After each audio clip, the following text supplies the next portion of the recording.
लालची bread omelette वाला। Chakarpur railway station पर एक छोटू नाम का लड़का उबले हुए अंडों का ठेला चलाता था। उसे सिर्फ अंडों को उबालना ही आता था और ग्राहक भी उबले अंडे बड़े चाव से खाते थे। पर कई ग्राहक जो उबले अंडे नहीं खाते थे वह छोटू से कहते, अरे छोटू, तुम बस हमेशा उबले अंडे ही क्यों बेचते हो? क्या तुम्हें ऑमलेट बनाना नहीं आता? इस तरह कई ग्राहक ब्रेड और ऑमलेट की डिमांड करते थे, मगर छोटू को ऑमलेट बनाना नहीं आता था। तो उसने सोचा, अगर मैं ब्रेड और ऑमलेट बेचना शुरू कर दूं तो मेरा धंधा और भी बढ़ जाएगा। छोटू एक दिन बाजार में एक ढाबे पर काम करने वाले अपने दोस्त शंभू से कहता है, अरे शंभू, मेरे ठेले पर काम बहुत बढ़ गया है। मुझे कुछ दिन के लिए तुम्हारी मदद चाहिए। मैं कमाई का हिस्सा तुम्हें भी दे दूंगा। कैसी मदद? तुम तो जानते हो मुझे ऑमलेट बनाना नहीं आता। अगर तुम मुझे ऑमलेट बनाना सिखा दोगे तो मेरा काम अच्छा चल पड़ेगा। हाँ हाँ, क्यों नहीं, मैं कल ही ढाबे से छुट्टी ले लेता हूँ। शंभू कुछ दिन की छुट्टी लेकर अब रेलवे स्टेशन पर छोटू की मदद करने लगा। अब छोटू का काम भी दुगना हो गया। हर कोई उसके ब्रेड और ऑमलेट की तारीफ करता। मगर शंभू बहुत चालाक था। उसने छोटू की उबले अंडों की कला भी सीख ली और उसके सभी ग्राहकों को अपने ऑमलेट की आदत भी लगा दी। एक दिन शंभू छोटू से कहता है, अच्छा दोस्त, बहुत दिन हो गए, अब मैं वापस अपने ढाबे पर जा रहा हूँ। शुक्रिया शंभू। शंभू के जाने के बाद छोटू ने खुद ही ऑमलेट बनाना शुरू किया, लेकिन वह अच्छे ऑमलेट नहीं बना पा रहा था। अरे भाई, ये कैसा ऑमलेट बनाया है? इसमें तो मिर्ची ही मिर्ची है। अब ग्राहक छोटू के ठेले पर न जाके पास ही खुले नए ठेले पर जाकर ब्रेड ऑमलेट और उबले अंडे खाने लगे। अरे भाई, कहाँ जा रहे हो? ऑमलेट नहीं खाओगे? अरे नहीं, तुम्हारी दुकान से ऑमलेट कौन खाएगा? हम तो पड़ोस के ठेले पे जा रहे हैं। देखो वहाँ वो लड़का खड़ा है टोपी और चश्मा लगाकर, बहुत ही स्वादिष्ट ऑमलेट बनाता है और उबले अंडे का स्वाद भी वैसा है जैसा तुम पहले देते थे। वो नए ठेले पर जाकर उससे बात करने लगता है। तभी अचानक एक गाड़ी उस ठेले वाले को टक्कर मार देती है और उसका टोपी और चश्मा नीचे गिर जाता है।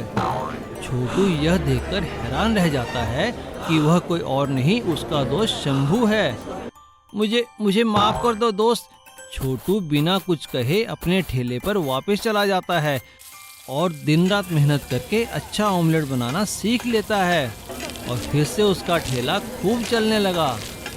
सीख, लालची इंसान को मेहनत वाला इंसान हमेशा हरा सकता है। लालची वड़ा पाव वाला। भोलापुर गांव में राजू नाम का वड़ा पाव बेचने का एक व्यापारी रहता था। उसकी बीवी वड़ा बनाती थी और वो उसमें पाव डालकर बेचता था। उसका काम अच्छा नहीं चल रहा था। जो भी ग्राहक एक बार उसके पास आता वो दोबारा नहीं आता था। यह देखकर एक दिन राजू ने अपनी बीवी से कहा, मुझे अब समझ में आया कि मेरा धंधा क्यों नहीं चल रहा है। तुम्हें वड़ा बनाना आता ही नहीं है। ये क्या कह रहे हो जी? मैं तो वड़ा ठीक से ही बनाती हूँ। अरे क्या ठीक से बनाती हो? अगर बढ़िया बनाती तो बिकते ना। मुझे एक उपाय सूझा है। याद है वो उमा बहन जिनके घर हम गए थे? उन्होंने कितने अच्छे वड़ा पाव बनाए थे, क्या बढ़िया स्वाद था। मैं सोच रहा हूँ क्यों ना उन्हें यहाँ बुला लें। इससे उनका भी फायदा हो जाएगा और हमारा भी काम बन जाएगा। बेचारी बहुत मुसीबत में है। राजू गांव गया और उमा बहन से मिला। फिर उसे उसने सारी बातें समझाई। यह सुनकर उमा बहन ने कहा, मैं तो कब से अपने काम को लेकर बहुत परेशान थी। तुम भगवान की तरह आ गए। जो तुम्हें ठीक लगे वो करो। इसके बाद उमा बहन राजू के ठेले पर वड़ा पाव बनाने लगी। उसके बनाए हुए वड़ा पाव इतने स्वादिष्ट होते थे कि वहाँ पर लोगों की लाइन लग गई। कुछ ही दिनों में उनका धंधा अच्छी तरह चल पड़ा और काफी पैसे भी आने लगे। राजू मुनाफे का आधा हिस्सा उमा बहन को दिया करता था। यह देखकर राजू की बीवी के मन में ईर्ष्या जागने लगी। एक दिन राजू की बीवी ने राजू से कहा, मैं सोच रही थी एक पकवान बनाने के सिवा ये और क्या करती है। सारा काम तो आपका जमाया हुआ है, पूरा मुनाफा आधा ही उसे दे देते हो, ये ठीक नहीं। तो तुम ही बताओ ना कि हम क्या करें। उसकी देखा देखी मैंने भी सब कुछ सीख लिया है, मुझ पे भरोसा कीजिए, बिल्कुल उसी की तरह बनाऊंगी। अपना घर देख उसकी चिंता छोड़ो। दूसरे दिन राजू ने उमा बहन को अपने काम में हिस्सेदारी देने से मना कर दिया और उन्हें कहा कि अब मैं अकेले ही काम संभाल लूंगा, अब हमें आपकी आवश्यकता नहीं है। यह सुनकर उमा बहन ने कहा, तुम्हें जो ठीक लगता है करो भैया, पर एक बात जान लो कि खाने के धंधे में स्वाद ही सबसे ज्यादा अहमियत रखता है और मेरे पकवान खाने से धंधा अच्छा चल रहा है। अरे तुम तो लालची हो गई हो, तुम समझती हो तुम्हारी वजह से मेरा काम चल रहा है। मैंने तुम्हें काम दिया और अब मैं ही तुम्हें काम से निकाल रहा हूँ, जाओ यहाँ से। उमा बहन दुखी होकर वहाँ से चली गई। उसने अपने बचाए हुए पैसों से अपना ही अलग ठेला लगा लिया। उसके बच्चों ने उसे नया ठेला लगाने में मदद की।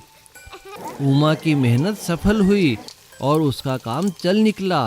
उसे जमींदार के बेटे की शादी में वड़ा पाव बनाने का ऑर्डर मिला और राजू का धंधा लालच की वजह से ठप हो गया। सीख, हमें लालच नहीं करना चाहिए। लालची पाव भाजी वाला। एक गांव में एक मशहूर पाव भाजी वाला था रंगा। वह कई सालों से एक ही जगह ठेला लगाता था। जहां वो ठेला लगाता था वहां हमेशा सुबह शाम पाव भाजी खाने वालों की भीड़ लगी रहती थी। कोई वहां खड़े होकर खाता तो कोई पैक करवा के ले जाता। रंगा के पास इन सालों में काफी धन जमा हो चुका था, लेकिन इतना धन होने के बावजूद भी क्योंकि वो बहुत लालची और कंजूस था, कभी खर्च नहीं करता था और सिर्फ बचत के बारे में ही सोचता रहता था। ये क्या रंगा, तुम्हारा ठेला तो बहुत कमजोर लग रहा है, इसकी जल्दी से मरम्मत करवाओ या नया खरीदो, नहीं तो परेशानी में लेने के देने पड़ जाएंगे। अरे क्या हुआ है मेरे ठेले को, ठीक तो है, अगर इसे मरम्मत के लिए लेकर गया तो 2-4 दिन काम बंद करना होगा। ना बाबा ना, मुझे अपनी कमाई बंद नहीं करनी। अपने लालच, लापरवाही और कंजूसी के कारण रंगा ना तो मरम्मत करवाता और ना ही अपना काम बंद करता। एक दिन रंगा को एक शादी का ऑर्डर मिला। अरे रंगा, मैंने तुम्हारे पाव भाजी की काफी तारीफ सुनी है, मेरी बेटी की शादी है, तुम्हें वहाँ पे पाव भाजी का स्टॉल लगाना होगा, लेकिन याद रहे इस टूटे ठेले को लेकर मत आना। ये लो एडवांस पैसे, बाकी जितने चाहिए मुझसे कल आकर ले लेना, लेकिन अच्छा ठेला लेकर आना और सजा धजा कर। मैं शादी में कोई बाधा नहीं चाहता। आप बिल्कुल चिंता न करें सेठ जी, मैं आपके सारे बारातियों को खुश कर दूंगा। और सेठ जी के जाने के बाद रंगा सोचता है, बड़ा आया मुझे सिखाने वाला, मेरा ये ठेला तो अभी 4 साल और चलेगा। हाँ, रंगा ने ऑर्डर तो ले लिया और पैसे भी रख लिए, लेकिन अपने ठेले की मरम्मत नहीं करवाई और उसे ही सजा धजा कर शादी में चला गया। और जब रंगा शादी में बारातियों को पाव खिला रहा था, तभी अचानक ठेला टूटकर जमीन पर गिर गया और जगह जगह उसका सामान फैल गया। सभी इकट्ठा होकर उसे देखने लगे और सेठ जी को बुरा भला कहने लगे। रंगा, वही हुआ ना जिसका डर था, मैंने तुम्हें कहा था और पैसे भी इसीलिए दिए थे कि तुम एक नया ठेला ला सको, मगर तुम तो बहुत ही कंजूस और लालची निकले। निकालो मेरे पैसे वापस, यहाँ तुमने मेरी नाक कटा दी, ये तुमने अच्छा नहीं किया। और अपने लालच, लापरवाही और कंजूसी के कारण रंगा को शर्मिंदा होना पड़ा और सेठ जी को पैसे भी वापस करने पड़े। मटन की सब्जी। संजू अपने माता पिता व बहन के साथ चंद्रपुर शहर में रहता था। वह बहुत ही शैतान लड़का था। उसे शरारतों के अलावा मटन खाना बहुत अच्छा लगता था। एक दिन संजू ने अपनी मम्मी से कहा, मम्मी मम्मी, आज भी क्या तुमने मटन की सब्जी बनाई है? नहीं बेटा, आज मैंने पनीर बनाया है। नहीं, मुझे तो मटन ही खाना है, बना दो ना। और संजू मम्मी से मटन की सब्जी बनाने की जिद करने लगा। तभी दोनों की बातें सुनकर संजू के पिताजी वहाँ आ जाते हैं। पापा, आप मम्मी से कहो ना आज मटन की सब्जी बनाए, मुझे वही अच्छी लगती है, मैं वही खाऊंगा बस। नहीं संजू बेटा, आपकी मम्मी ठीक कहती हैं। रोज रोज मटन खाना ठीक नहीं है। कभी हमें शाकाहारी सब्जी और साग भी खाना चाहिए। और आज तो आपकी मम्मी ने पनीर बनाया है, आज पनीर खा लो, कल मटन बना देंगे। नहीं, मुझे तो मटन ही खाना है, बना दो ना। अभी वह लोग ये बातें कर ही रहे थे, तभी अचानक संजू के दादाजी जो गांव में रहते हैं वह आ जाते हैं। उन्हें देखकर संजू के पापा कहते हैं, पिताजी प्रणाम, आप अचानक कैसे आ गए? सब कुशल तो है ना? प्रणाम पिताजी, कैसी तबीयत है आपकी? आज कैसे आना हुआ? अब कुछ दिन आप हमारे पास ही रुक जाइए। खुश रहो बच्चों, मैं तो शहर फसल बेचने आया था, सोचा तुम्हारा हाल चाल ही पूछाऊं, लेकिन आज रात तुम्हारे पास ही रहूंगा क्योंकि अब काफी देर हो गई है। दादाजी कैसे हो आप? क्या है इस डब्बे में? क्या लाए हो मेरे लिए? जल्दी बताओ ना। अरे मेरा प्यारा पोता संजू, कैसे हो बेटा? आओ आओ मेरे गले लग जाओ, देख तो मैं तेरे लिए क्या लाया हूँ। क्या लाए हो? जल्दी बताओ। आज मैं गांव से तुम्हारे लिए ताजा मटन लाया हूँ। लो बेटी, ये मटन लो, आज बढ़िया सी मटन की सब्जी बना के खिला दो। अरे वाह, आप बहुत अच्छे हैं दादाजी। मैं तो कब से मम्मी को कह रहा था, इन्होंने कल भी मटन की सब्जी बनाई थी, आज फिर मुझे मटन खाने को मिलेगा। ये मजा आ गया, आप बहुत अच्छे हैं। और इस तरह संजू की मटन की सब्जी खाने की इच्छा पूरी हो गई और संजू के मम्मी पापा एक दूसरे का मुंह देखते रह गए। इसीलिए कहते हैं बच्चों में भगवान वास करते हैं। बच्चे सच्चे दिल से जो मांगे वो उन्हें मिल ही जाता है। सीता की पानी पूरी मेहनत। अरे भैया, सुनो एक कहानी हमारे ही जैसे एक छोटे से गांव की। गांव के कोने में कच्ची सड़क किनारे एक छोटा सा ठेला लगता था और उस ठेले पर मिलती थी ऐसी चटपटी पानी पूरी कि खा के मजा आ जाए। उस ठेले को चलाती थी हमारी सीता। उम्र होगी कोई 30 साल, पर जिम्मेदारियों का बोझ उससे कहीं ज्यादा। पति तो सालों पहले गुजर गया, घर की सारी जिम्मेदारी अकेली सीता के कंधे पर आ गई। लेकिन हिम्मत देखो उसकी। हर सुबह सूरज निकलने से पहले उठ जाती, आटा गूंथती, आलू उबालती और अपने हाथों से बनाती वो खास खट्टा मीठा पानी, ऐसा स्वाद कि जो एक बार खा ले बार बार वहीं आए। धीरे धीरे पूरे गांव में नाम हो गया सीता की पानी पूरी। पर भाई, जिंदगी में सब कुछ आसान थोड़ी ना होता है। एक दिन गांव में एक नया ठेला आ गया, बड़ा सा, चमचमाता हुआ, लाइट वाइट सब लगा के, ऊपर से सस्ती पानी पूरी। लोग भी खिंच गए उधर। अब सीता के ठेले पर भीड़ कम होने लगी। एक दिन पड़ोस वाली बोली, अरे सीता, तू भी सस्ता बेच दे, वरना ग्राहक चले जाएंगे। नहीं बहन, मैं अपने स्वाद और ईमानदारी से समझौता नहीं कर सकती। और बस वो अपनी मेहनत में लगी रही। साफ सफाई, अच्छा सामान और हर ग्राहक को इज्जत। कुछ दिन बीते, लोगों को फर्क समझ आने लगा। नए ठेले की पानी पूरी सस्ती तो थी, पर साफ नहीं। कई लोग बीमार भी पड़ गए। फिर क्या था, एक एक करके लोग वापस आने लगे। सीता दीदी, आपकी पानी पूरी जैसा स्वाद कहीं नहीं। और देखते ही देखते सीता का ठेला फिर से चल पड़ा, पहले से भी ज्यादा। सीता की आंखों में खुशी के आंसू थे, क्योंकि उसे पता था सच्चाई और मेहनत कभी हारती नहीं। सीख भैया, दिखावे की चमक ज्यादा दिन नहीं टिकती, पर सच्ची मेहनत और ईमानदारी हमेशा रंग लाती है। गरीब औरत की मछली करी। एक छोटे से समुद्री गांव में सीता नाम की एक गरीब औरत रहती थी। उसकी उम्र लगभग 30 साल थी। उसका पति रामू 32 साल का रोज समुद्र में जाकर मछलियां पकड़ता था। उनका छोटा सा घर था, फूटा हुआ छप्पर और बहुत कम सामान। लेकिन एक चीज थी जो पूरे गांव में मशहूर थी, सीता की बनाई हुई मछली करी। जब भी सीता मछली पकाती, उसकी खुशबू दूर दूर तक फैल जाती। लोग कहते थे, सीता की मछली करी में कुछ तो जादू है। लेकिन उसी गांव में कुछ अमीर लोग भी रहते थे। वे हमेशा गरीबों को नीचा दिखाते थे। एक दिन गांव में बड़ा उत्सव रखा गया। अमीर लोगों ने फैसला किया कि सबसे स्वादिष्ट मछली करी बनाने की प्रतियोगिता होगी। उन्होंने शहर से बड़े बड़े शेफ बुलाए। महंगे मसाले, चमकदार बर्तन और दिखावे की कोई कमी नहीं थी।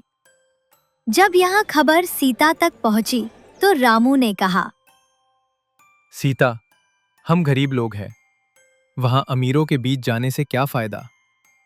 सीता मुस्कुराई और बोली, खाना अमीरी से नहीं, दिल से स्वादिष्ट बनता है। अगले दिन प्रतियोगिता शुरू हुई। अमीर शेफों ने बड़ी बड़ी डिशें बनाईं। कोई विदेशी मसाले डाल रहा था, कोई खास सॉस। और तभी सीता अपने पुराने मिट्टी के बर्तन में साधारण सी मछली करी लेकर पहुंची। अमीर लोग उसे देखकर हंसने लगे। अरे देखो, ये भी प्रतियोगिता में आई है। इसके पास तो ढंग का बर्तन भी नहीं है। लेकिन जब जजों ने सीता की मछली करी चखी, सब चुप हो गए। एक जज बोला, इतना गहरा स्वाद, इतनी सादगी, ये करी दिल को छू रही है। कुछ ही देर में परिणाम आया। पहला इनाम सीता की मछली करी। पूरा गांव तालियों से गूंज उठा। जो अमीर लोग पहले हंस रहे थे, वही अब शर्म से सिर झुका रहे थे। सीता ने इनाम लेते हुए बस इतना कहा, स्वाद मसालों में नहीं, मेहनत और सच्चे दिल में होता है। उस दिन गांव के अमीरों को समझ आ गया कि गरीबी इंसान को छोटा नहीं बनाती, घमंड इंसान को छोटा बना देता है। रामू पकौड़े वाले की सफलता। गांव के किनारे एक पुराना बरगद का पेड़ था। उस पेड़ के नीचे अक्सर एक लड़का बैठा रहता था। उसका नाम था रामू। रामू की उम्र 26 साल थी, लेकिन पूरे गांव में उसकी एक ही पहचान थी, निकम्मा। गांव के लोग उसे देखकर अक्सर हंसते थे। अरे देखो देखो, रामू फिर पेड़ के नीचे बैठा है। इससे कुछ काम नहीं होगा, पूरा दिन ऐसे ही गुजार देता है। रामू चुपचाप सब सुनता, लेकिन कुछ बोलता नहीं। घर में भी हालत अलग नहीं थी। रामू, कब तक यूं ही बैठे रहोगे? 26 साल का हो गया है, लेकिन 1 रुपया भी नहीं कमाता। रामू का दिल टूट जाता और वो फिर उसी बरगद के पेड़ के नीचे जाकर बैठ जाता। लेकिन कभी-कभी जिंदगी अचानक बदल जाती है। एक दिन गांव के रास्ते से एक महंगी कार गुजर रही थी। अचानक धड़ाम, कार खराब हो गई। ड्राइवर कार ठीक करने लगा। कार में बैठे अमीर आदमी ने इधर-उधर देखा और उसकी नजर पेड़ के नीचे बैठे रामू पर पड़ी। अरे भाई, इधर आओ। रामू धीरे-धीरे उनके पास आया। मुझे बहुत भूख लगी है। क्या यहाँ आसपास खाने को कुछ मिल सकता है? रामू ने थोड़ा सोचा। उसे याद आया, शामू चाचा के पकौड़े। साहब, यहाँ शामू चाचा के बहुत स्वादिष्ट पकौड़े मिलते हैं। मैं अभी लेकर आता हूँ। रामू दौड़ता हुआ शामू चाचा के घर पहुंचा। शामू चाचा, जल्दी पकौड़े दीजिए, एक बड़े साहब को चाहिए। शामू चाचा ने गर्मा गर्म पकौड़े बनाए। रामू उन्हें लेकर तुरंत कार के पास पहुंचा। अमीर आदमी ने एक पकौड़ा खाया और अचानक उसकी आंखें चमक उठी। वाह, इतने स्वादिष्ट पकौड़े मैंने कभी नहीं खाए। उन्होंने जेब से 500 रुपए निकाले। ये लो, तुम्हारे लिए। रामू हैरान रह गया। उसके चेहरे पर पहली बार खुशी की चमक आई। उसी समय रामू के मन में एक विचार आया। वो तुरंत शामू चाचा के पास वापस गया। शामू चाचा, अगर हम मिलकर एक बड़ा पकौड़ा स्टॉल लगाएं तो? लेकिन कैसे? मैं मदद करूंगा। हम इसे साफ सुथरा बनाएंगे, बड़ा बोर्ड लगाएंगे, शामू रामू पकौड़ा हब। शामू चाचा को ये विचार पसंद आ गया। कुछ ही दिनों में गांव के बीचों बीच एक साफ सुथरा पकौड़ा स्टॉल बन गया। बड़ा सा बोर्ड लगा था, शामू रामू पकौड़ा हब। धीरे धीरे गांव के लोग वहां आने लगे। अरे, ये पकौड़े तो कमाल के हैं। इतने स्वादिष्ट पकौड़े पूरे इलाके में नहीं मिलते। कुछ ही दिनों में स्टॉल पर भीड़ लगने लगी। रामू और शामू चाचा दिन रात मेहनत करने लगे और देखते ही देखते उनके पास अच्छी कमाई होने लगी। एक दिन रामू के माता पिता रास्ते से गुजर रहे थे। उन्होंने देखा कि एक स्टॉल के सामने बहुत भीड़ है। अरे जानते हो, ये स्टॉल रामू का है। हाँ, रामू और श्यामू चाचा ने मिलकर शुरू किया है। रामू के माता पिता हैरान रह गए। वे तुरंत स्टॉल के पास पहुंचे और सामने अपने बेटे को काम करते देखा। उनकी आंखों में आंसू आ गए। रामू बेटा। रामू मुड़ा और अपने माता पिता को देखकर भावुक हो गया। माँ, पिताजी, अब मैं बेकार नहीं हूँ। माता पिता ने रामू को गले लगा लिया। बेटा, हमें तुम पर गर्व है। सच्ची मेहनत कभी बेकार नहीं जाती बेटा। रामू और श्यामू चाचा एक दूसरे को देखकर मुस्कुराए। कहानी की सीख, कभी भी किसी को बेकार समझकर छोटा नहीं समझना चाहिए, क्योंकि सही मौका और मेहनत जिंदगी बदल सकती है।